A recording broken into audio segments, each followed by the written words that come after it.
আওয়ামী লীগ নেতাকে আশ্রয় দেওয়ার অভিযোগে ২০ লাখ টাকা চাঁদা দাবি, আহত ৩। জানাবো ফ্যাসিস্ট আরাফাতের আহ্বান, ভোট দিতে যাবেন না। জানাবো অভিযোগ পাল্টা অভিযোগ, চাপের মুখে নির্বাচন কমিশন।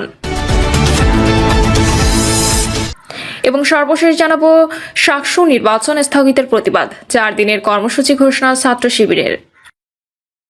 দর্শক শুনছিলেন সংবাদ শিরোনাম, এবারে জানিয়ে দিব বিস্তারিত সংবাদ। তবে তার আগে অনুরোধ থাকবে ভিডিওটিতে একটি লাইক দিন এবং ভিডিও সম্পর্কে আপনাদের গুরুত্বপূর্ণ মতামত কমেন্ট করে জানিয়ে দিন। আওয়ামী লীগ নেতাকে আশ্রয় দেওয়ার অভিযোগে ২০ লাখ টাকা চাঁদা দাবি, আটক ৩। খুলনায় আওয়ামী লীগ নেতাকে আশ্রয় দেওয়ার অভিযোগ তুলে ২০ লাখ টাকা চাঁদা দাবির সময় ৩ যুবককে আটক করেছে পুলিশ। বিকেলে নগরীর নেসারউদ্দিন সড়কের একটি বাড়ি থেকে তাদের আটক করা হয়। পুলিশ সূত্রে জানা যায়, নগরীর সোনাডাঙ্গায় নেসারউদ্দিন সড়কের বাসিন্দা শাহনাজ পারভিনের বাবা ক্যান্সারে আক্রান্ত এস.এম. শফিকুল ইসলাম সানা চিকিৎসার জন্য গত কয়েকদিন আগে কয়রা থেকে খুলনা আসেন। বিকেলে ৩ জন যুবক ওই বাড়িতে গিয়ে একজন এনসিপির খুলনা জেলা শাখার সদস্য বলে পরিচয় দেন। তারা ওই বাড়ির মালিককে বলেন, এখানে আওয়ামী লীগের একজন নেতা আত্মগোপনে রয়েছেন। এক পর্যায়ে ওই বাসায় প্রবেশ করে ওই যুবকরা তাদের কাছে ২০ লাখ টাকা চাঁদা দাবি করেন। এ সময় কৌশলে শফিকুল ইসলাম সোনাডাঙ্গা থানার খবর দিলে তাদের আটক করে থানায় নিয়ে যায় পুলিশ।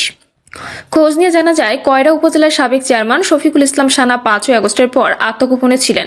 বর্তমানে তিনি পরিবারসহ নগরীর সোনাডাঙ্গার নেসারউদ্দিন সড়কের একটি ভাড়া বাসায় বসবাস করছেন। ফ্যাসিস্ট আরাফাতের আহ্বান, ভোট দিতে যাবেন না। কার্যক্রম নিষিদ্ধ ঘোষিত আওয়ামী লীগের কার্যনির্বাহী কমিটির সদস্য ফ্যাসিস্ট মোহাম্মদ আলী আরাফাত বিদেশে থেকে উস্কানিমূলক বক্তব্য দিয়ে দেশের ভেতরে ও আবারও রাজনৈতিক অস্থিরতার সৃষ্টি করছে। সাম্প্রতিক ফেসবুকে দেওয়া এক বক্তব্যে তিনি ফেব্রুয়ারিতে অনুষ্ঠিতব্য নির্বাচন বর্জনের আহ্বান জানিয়ে জনগণকে ভোট কেন্দ্রে না যাওয়ার নির্দেশনা দেন, যা ঘিরে তীব্র সমালোচনা শুরু হয়েছে। আরাফাত বলেন, এই নির্বাচন ও তথাকথিত গণভোট সম্পূর্ণ অবৈধ ও অসাংবিধানিক। গণভোটে না ভোট দেওয়ার নাম করে ভোট দিতে গেলে এই অবৈধ প্রক্রিয়াকে স্বীকৃতি দেওয়া হবে। তিনি আওয়ামী লীগের সমর্থক সহ সকল শ্রেণী পেশার মানুষকে ভোট বর্জনের আহ্বান জানান। কার্যক্রম নিষিদ্ধ ঘোষিত আওয়ামী লীগের একজন সক্রিয় সদস্য হয়েও আরাফাত প্রকাশ্যে জনগণ ও অন্তর্বর্তী সরকারের বিরুদ্ধে উস্কানিমূলক বক্তব্য দিচ্ছেন। রাজনৈতিক বিশ্লেষকদের মতে, নির্বাচন বর্জনের ডাক কেবল রাজনৈতিক গণতান্ত্রিক প্রক্রিয়া ভণ্ডুল করার সুস্পষ্ট চেষ্টা। দেশের বাইরে অবস্থান করে তিনি দেশের ভেতরে অস্থিরতা সৃষ্টির উদ্দেশ্যে নিয়মিত উস্কানিমূলক বক্তব্য ছড়াচ্ছেন। বিশেষ করে সামাজিক যোগাযোগ মাধ্যম ফেসবুকে তার বক্তব্য স্ট্যাটাস ঘিরে ব্যাপক বিতর্ক তৈরি হলেও এখনও তার ফেসবুক আইডির ওপর কোনো দৃশ্যমান রেস্ট্রিকশন আরোপ করা হয়নি, যা নিয়েও প্রশ্ন উঠছে।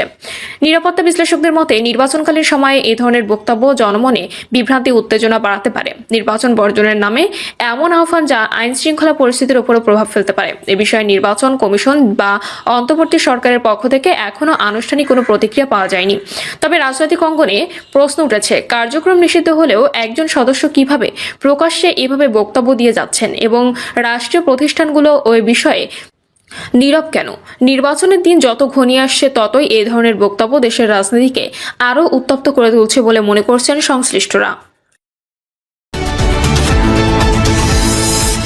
অভিযোগ পাল্টা অভিযোগ, চাপের মুখে নির্বাচন কমিশন।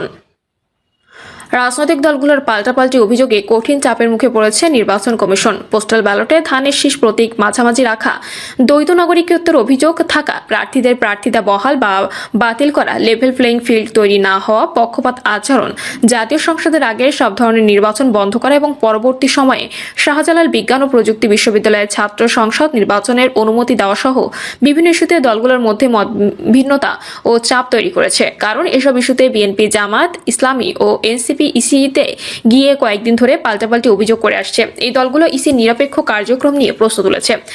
একই ইস্যুতে দুদিন ধরে ঘেরাও কর্মসূচি পালন করেছে জাতীয়তাবাদী ছাত্রদল। নির্বাচন বিশেষজ্ঞদের মতে, ইসিকে নিয়ে এই অভিযোগ ও পাল্টা অভিযোগের ইতিবাচক ও নেতিবাচক দুই দিকই রয়েছে। তাদের মতে, ইতিবাচক দিক হচ্ছে প্রতিদ্বন্দ্বিতাপূর্ণ নির্বাচনে এই ধরনের অভিযোগ পাল্টা অভিযোগ থাকবে, আর নেতিবাচক দিক হচ্ছে কিছু গুরুতর অভিযোগ উঠছে যাতে ইসির গ্রহণযোগ্যতা নিয়ে প্রশ্ন দেখা দিচ্ছে। এমনকি সংসদ নির্বাচনের গ্রহণযোগ্যতাকেও প্রশ্নের মুখে ফেলতে পারে বলে তারা মনে করেন।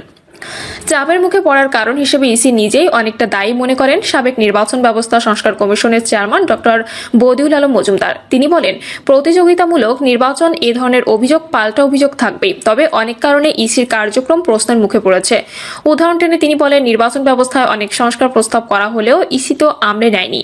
ঋণখেলাপিদের টাকা মনোনয়নপত্র দাখিলের 6 মাস আগে পরিষদের বিধান যুক্তের প্রস্তাব করা হলেও সেটিও অন্তর্ভুক্ত করা হয়নি। স্বতন্ত্র প্রার্থীদের 1% ভোটারের স্বাক্ষর জমা দেওয়ার বিষয় সহজ করার কথা বলা হয়েছিল। এসব প্রস্তাব নিলে এখন এমন পরিস্থিতি তৈরি হতো না। তিনি আরো বলেন, দ্বৈত নাগরিকত্বের অভিযোগ থাকা প্রার্থীদের বিষয়ে ইসির অবস্থান অস্পষ্ট ছিল। অবশ্য রাজনৈতিক দলগুলোর অভিযোগে ইসি চাপে নেই বলে মন্তব্য করেছে নির্বাচন কমিশনার মোহাম্মদ আনোয়ারুল ইসলাম সরকার। সাংবাদিকদের তিনি বলেন, ইসি কোনো চাপে নেই, সবাই ইসিতে এসে নিজেদের অভিযোগ পরামর্শ জানাচ্ছেন। এতে কমিশন সমৃদ্ধ হচ্ছে, ছোট সমস্যার সমাধান করে যাচ্ছে কমিশন। আমরা একদম কোনো চাপে নেই, এখনো ইসি বড় কোনো সমস্যার সম্মুখীন হয়নি। আমরা রাজনৈতিক দলের বক্তব্য খতিয়ে দেখছি এবং ব্যবস্থা নিচ্ছি। এই নির্বাচন কমিশনার আরো বলেন, আপিল শুনানিতে মনে হয়েছে একটি ভালো প্রতিদ্বন্দ্বিতামূলক নির্বাচন হবে। সবাই চায় ভালো নির্বাচন, কমিশনও তাই চায়। জানা যায়, নির্বাচন নিয়ে অনেকদিন ধরেই বিভিন্ন ধরনের অভিযোগ জানিয়ে আসছে জামাত ইসলামী ও এনসিপি। তারা ইসির সঙ্গে একাধিকবার বৈঠক করে এসব বিষয় তুলে ধরেছে। তবে এই নির্বাচনের প্রার্থিতা বৈধ বা বাতিল করে রিটার্নিং কর্মকর্তার সিদ্ধান্তের বিরুদ্ধে আপিল শুনানির সেই দিনে রোববার অনেকটা হঠাৎ ইসি ঘেরাও কর্মসূচি পালন শুরু করে ছাত্রদল।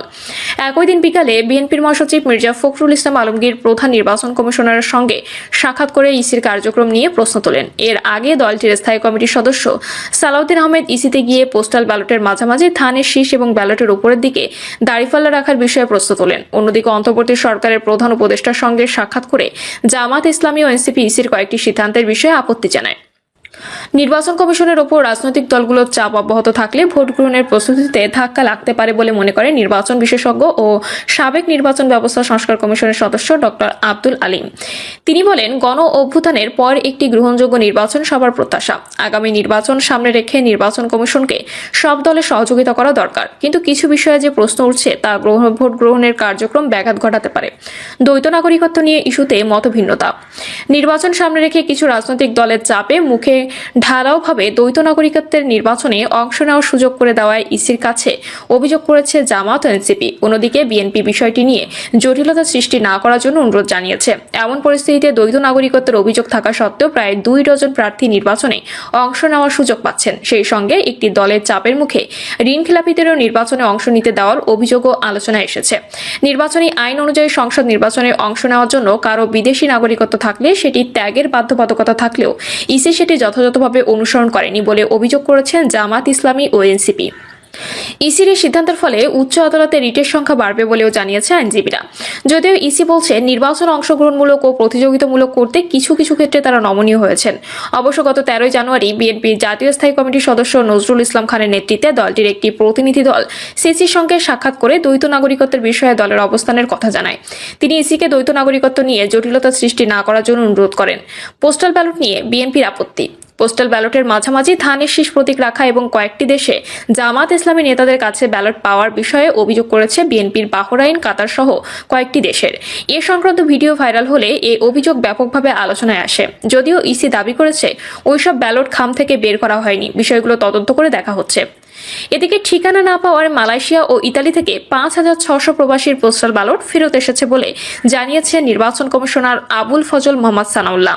তিনি বলেন, প্রবাসীদের সঠিক ঠিকানা না পাওয়ায় এসব ব্যালট পেপার সংশ্লিষ্ট দেশে ভোটারদের কাছে পৌঁছায়নি। ফেস ডিটেকশন প্রযুক্তির কারণে পোস্টাল ব্যালটে একজনের ভোট অন্য কেউ দেওয়ার কোনো সুযোগ নেই। এ নিয়ে সামাজিক যোগাযোগ মাধ্যমে যে বিভ্রান্তিকর তথ্য ছড়ানো হচ্ছে সেগুলো দেখে বিভ্রান্ত হওয়ার কোনো কারণ নেই বলেও জানান তিনি। ইসির বিরুদ্ধে পক্ষপাতের অভিযোগ 3 দলেরই। ইসির বিরুদ্ধে পক্ষপাতের অভিযোগ রয়েছে বিএনপি, জামায়াত ইসলামী ও এনসিপি। রোববার নির্বাচন কমিশনের সঙ্গে দীর্ঘ বৈঠক করে বিএনপি মহাসচিব মির্জা ফখরুল ইসলাম আলমগীর অভিযোগ করেন, দুর্ভাগ্যজনকভাবে কতগুলো বিষয় আমরা লক্ষ্য করছি, পক্ষপাতমূলক ব্যবস্থা গ্রহণ করা হচ্ছে, কিছুটা পক্ষপাত দুষ্ট আচরণ দেখা যাচ্ছে। আমরা সেটিকে পরিত্যাগ করে সম্পূর্ণ নিরপেক্ষভাবে কাজ করার জন্য অনুরোধ জানিয়েছি।